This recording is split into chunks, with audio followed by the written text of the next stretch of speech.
É impossível de compreender o Endrick segurarem a fila. Aí você pode usar o termo que você quiser. Segurarem a fila, preservarem, sabotarem, boicotarem. Eu deixo o verbo. Fala, galera. No vídeo de hoje a gente vai falar um pouco sobre os patrocinadores, né, na seleção brasileira. O quanto sempre influenciou, né, e continua influenciando, né? Pouca gente tem coragem de falar, mas aqui no vídeo de hoje a gente vai falar um pouco sobre todo esse histórico, beleza? Então fica aí que é um vídeo bem legal, é bem informativo, e deixe seu comentário aqui no final do vídeo, e curta e se inscreva no canal, fechou? Quem de fato decide quem entra em campo e quem é convocado? A qualidade da técnica do jogador ou o nome estampado na chuteira? Essas questões, né, não é nova no futebol, principalmente na seleção brasileira. Ela já rondava os campos em 1970, quando Pelé interrompeu uma partida para mostrar ao mundo inteiro a sua chuteira Puma.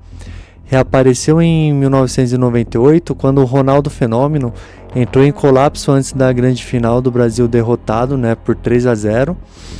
E voltou à tona em 2020, quando o Neymar deixou a Nike para assinar com a Puma. E quase que de imediato sumiu das listas de convocações. E hoje tem um novo protagonista nessa história, o Endrick. O Endrick é o único jogador atual ao elenco, né, que recusou ofertas maiores da Nike, da Adidas e da Puma para fechar com a New Balance. E que, por coincidência ou não, ficou sentado no banco de reservas, né, enquanto o Brasil ficava no empate contra o Marrocos na abertura da Copa. A CBF, né, lembrando que ela mantém um acordo bilionário com a Nike, com vigência até 2038. Toda a seleção veste a marca americana, e o maior talento jovem do futebol nacional calça New Balance. Isso é coincidência ou existe um boicote verdadeiro velado, né, acontecendo? No vídeo de hoje vamos mergulhar fundo nessa disputa de décadas entre marcas esportivas, interesse financeiro e o futebol brasileiro que acaba ficando de lado, e mostrar que esse padrão se repete desde 1970. A pergunta é, quando o técnico escreve a escalação da seleção, ele está pensando apenas no futebol ou existe algum outro interesse, né? Essa questão não surgiu ontem, não surgiu hoje, né? É uma pergunta que sempre circulou, né? Principalmente em 1970, voltou com força total em 98 com o Ronaldo Fenômeno, ressurgiu em 2020 com o Neymar e ganhou um novo capítulo, né, nesta semana na Copa de 2026, quando o Brasil empatou contra o Marrocos, né, e o único atleta do grupo que havia recusado a Nike, mesmo com propostas financeiras superiores na mesa, permaneceu no banco até o último minuto. A história da interferência no marketing esportivo no futebol brasileiro começa antes da Nike, né, começa com o Pelé no México em 1970, numa Copa que seria transmitida pela primeira vez em cores, né, para 200 milhões de espectadores, né, ao redor do mundo. E antes do torneio, Adidas e Puma firmaram um acordo informal. Nenhuma das duas contrataria, né, o maior jogador do mundo, que no caso era o Pelé, né, para evitar uma guerra financeira que poderia prejudicar as marcas. Esse trato ficou conhecido como Pacto Pelé. Né? A Puma quebrou o combinado, pagou $120 mil na época, né, para o Pelé calçasse a Puma King, e ainda contratou um cinegrafista para dar zoom no momento, né, em que o Pelé amarrava os cardaços antes de uma partida. Pelé fez 4 gols, né, naquele Mundial com a Puma nos pés, enquanto todos os companheiros usavam Adidas. Seu episódio ficou muito famoso em 70, né? E ficou com essa desconfiança. Imagine a final, né, de 98, que transformou algo permanente na memória de todo torcedor, né? O Ronaldo Fenômeno era, naquele ano, o melhor jogador do mundo, né? Havia marcado 4 gols na competição e era o principal garoto propaganda da Nike, né, na maior vitrine esportiva do mundo. mas na madrugada anterior à decisão contra a França, ele sofreu uma convulsão. Ele até foi levado ao hospital, os médicos não encontraram, né, uma causa definida e liberaram o jogador. Simplesmente liberaram ele. Né, seu nome foi retirado da escalação inicial, mas minutos antes do jogo começar, ele voltou misteriosamente à lista.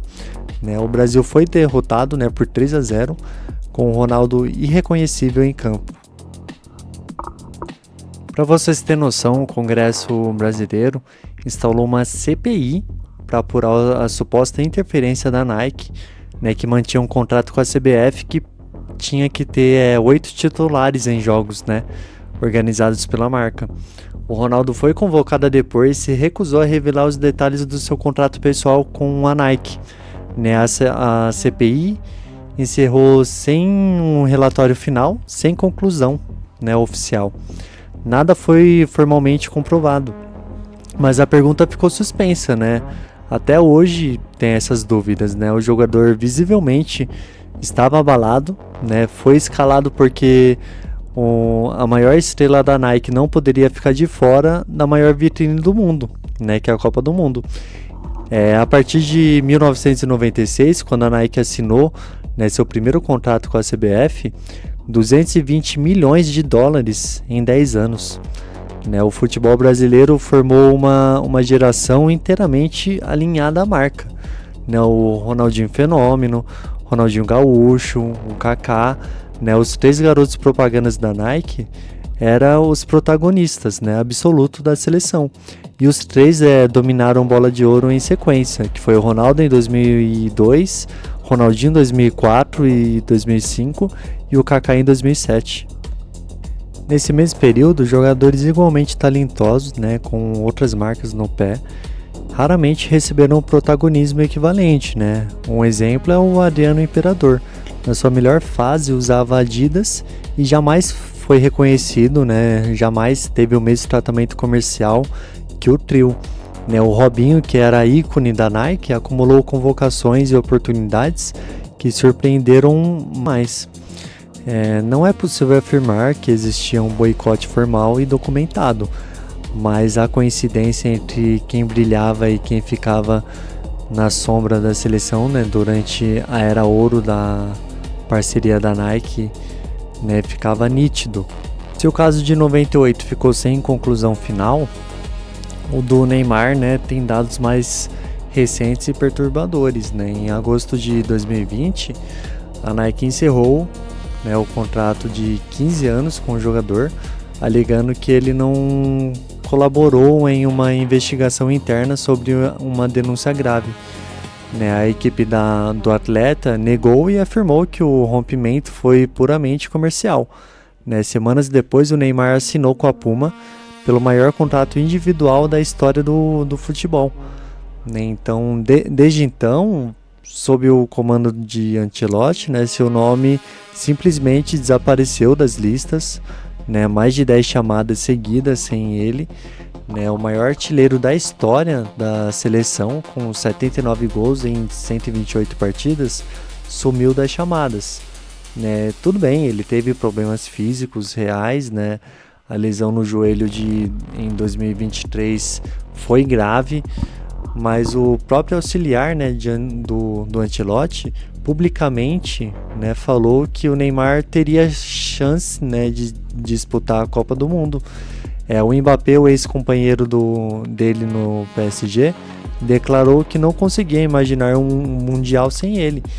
Quando o maior artilheiro da história da seleção desaparece, né, das convocações, exatamente após romper, né, com a Nike para assinar com um concorrente, ignorar essa sequência exige esforço de desatenção que não é natural. É exatamente aqui, né, que a história do Hendrick ganha uma dimensão completamente diferente, porque no caso dele, a escolha pela New Balance não foi apenas uma decisão financeira, foi filosófica. Né? Em novembro de 23, as 3 maiores marcas do mundo foram atrás dele, né? A Nike, Adidas e Puma. Todas apresentaram propostas financeiramente superiores à New Balance. A Nike e a Adidas ofereceram contratos de 8 a 10 anos. A New Balance foi a única que aceitou um vínculo de 4 anos e meio e ainda assim ofereceu o menor valor entre as concorrentes. A família de Hendrick, com forte influência da mãe e assessorada pela Rock National Sports, empresa do rapper, Jay-Z, recusou mais dinheiro de forma deliberada, e a lógica era clara, que foi dita abertamente. Não queriam amarrar a imagem do filho por uma década inteira a uma empresa antes de saber o tamanho que a carreira dele teria. 4 anos, reavaliação e liberdade de renegociar. Essa maturidade, do Hendrick é impressionante, porque no caso ele tinha 16 anos, mas a decisão pela New Balance teve uma inspiração específica que merece ser contada também, com o destaque que tem. A mãe do Hendrick assistiu ao documentário Air, que narra como Michael Jordan e a Nike construíram juntos a linha Air Jordan, transformando o atleta num fenômeno global e levando uma empresa de segundo plano ao topo da indústria. A conclusão da família foi direta, na Nike, na Adidas ou na Puma, Hendrick seria mais um na fila, que já inclui Cristiano Ronaldo, inclui o Messi, inclui o Neymar. Na New Balance marca em ascensão no futebol, mas sem uma estrela central no primeiro nível. Ele seria o protagonista absoluto. Linha de chuteiras exclusivas, participações no lucro, marca própria dentro da empresa e projeto social voltado para a comunidade de baixa renda no Brasil. A comparação com o Michael Jordan na Nike não é exagero, é uma referência que a própria família usou para justificar a escolha. Foi exatamente essa decisão corajosa, independente e financeiramente favorável a uma concorrente que colocou o Hendrick em uma rota de colisão direta, com o maior contrato da história da CBF. Para entender o tamanho desse choque, é preciso entender o que está em jogo, Em dezembro de 24, a CBF assinou a renovação, do contrato com a Nike até 2038. O valor base saltou de 35 milhões para 105 milhões de dólares por ano, podendo se aproximar de 1 bilhão anuais, quando somados com royalties e bônus.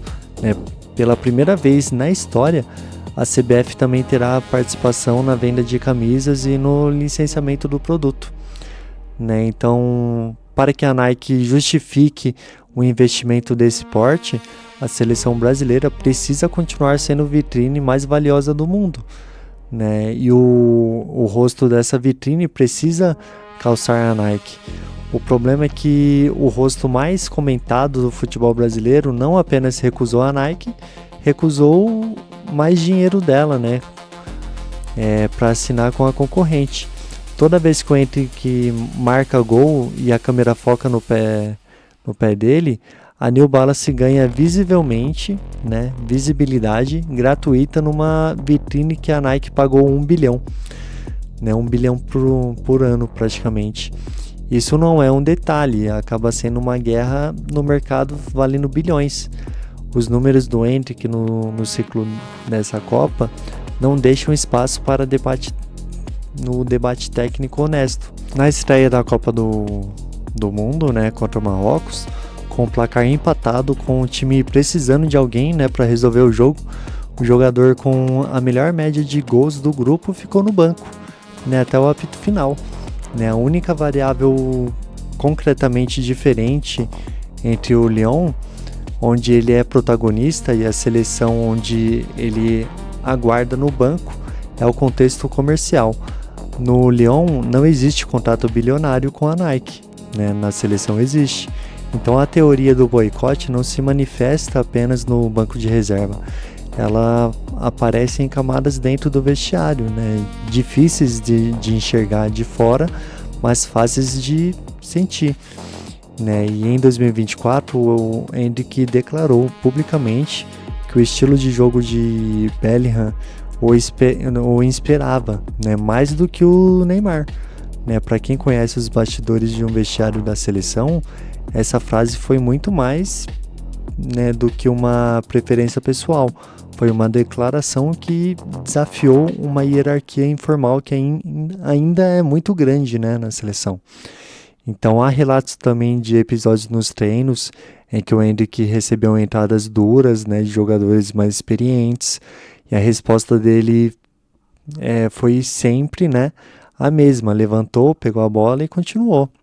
A pressão silenciosa não precisa ser explícita para funcionar, né? Basta não tocar a bola no momento certo, basta não incluir nas jogadas ensaiadas, basta deixar no banco quando o jogador está travado e o time precisa de alguém para resolver.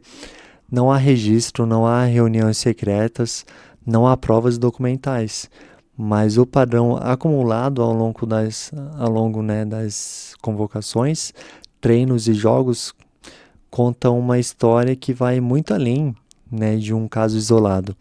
Quando você alinha todos os episódios, né, o padrão se torna impossível de ser ignorado. Então a pergunta que fica é que se o Ancelotti continuar mantendo o Endrick no banco, né, que é o artilheiro, né, desse elenco, né, quem que vai se responsabilizar? Vai ser o Ancelotti? Vai ser a seleção, né, a CBF, a comissão técnica, né, a marca? Então deixa aqui nos comentários a sua opinião, né, curte o vídeo e se inscreva aí no canal, né, para ficar sabendo mais, né, sobre os bastidores e história também dos jogadores. Fechou? Até mais!